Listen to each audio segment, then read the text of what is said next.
Hey guys, it's Marshall Ting with your Superior Ag Insurance Ringside Report for this past week, the week of July 12th through the 18th. So another busy week here across the state of Kentucky through your auction barns and markets. 12,490 head of cattle marketed statewide. And if you compare that to this time last week, it's back about 2,000 head, but all things considered, it's not too bad. Now, we'll keep that mentality as we go through the rest of this report, guys. Not too bad. So let's talk about this. This cash market, it is back just a little bit. We're going to call your feeder steers and heifers both steady to $5 lower. Some instances sharply lower than that, just kind of depending on the week, depending on the type of cattle, weaned and preconditioned, depending on what the board was doing that day, guys. But let's talk about this a little bit more in depth. You're really seeing a high demand right now on these weaned and preconditioned cattle just because of the factors of your weather going on right now and the stress of shipping these cattle in the middle of summer, guys. We've had cold mornings and foggy mornings. We've had rain. We've had hot afternoons. All those things add up together to add to stress and add to sickness, guys. And if we can wean and precondition our cattle, they're holding their own the best that they can there, guys.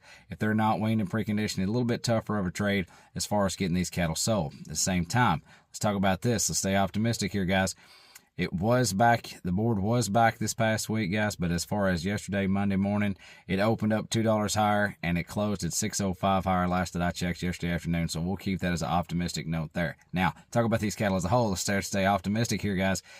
Your averages might be back just a little bit, but your highs are still really high on these cattle. Let's dive into this, especially on these little lightweight cattle. Your top selling 3-weight steer in the state of Kentucky this past week, $620. Those 4-weight steers, call those $5 as an average. They topped off at $527.5. Your 5-weight steers, $450 as an average. They still topped off at $517. Now here's your 6-weight steers. I'm going to back their average up to about $415. But nonetheless, you're high there, $482. So that's still really not too bad on a 6-weight steer, and especially on these little lightweight cattle that we can turn out on grass here towards the end of summer. Now let's talk about your loads and bunches. Lighter test on your 8-weights. We saw a lot of 9-weights come through this past week, but here's your 8-weights for you. Here's 65 head of mixed steers, weighed 802 on the average at 358.50. Those are mixed.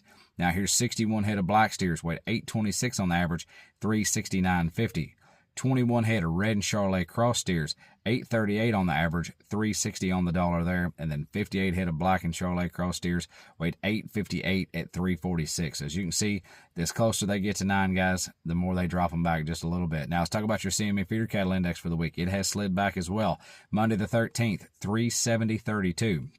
Tuesday the 14th, 369.07. Wednesday the 15th, 365.52. Thursday the 16th, 364.03. And Friday the 17th, 359.71. So that's what's going on in your cash market, guys. That's what's going on in your CME feeder cattle index. If you've got any questions about any of this information or you're interested in investing in an LRP policy,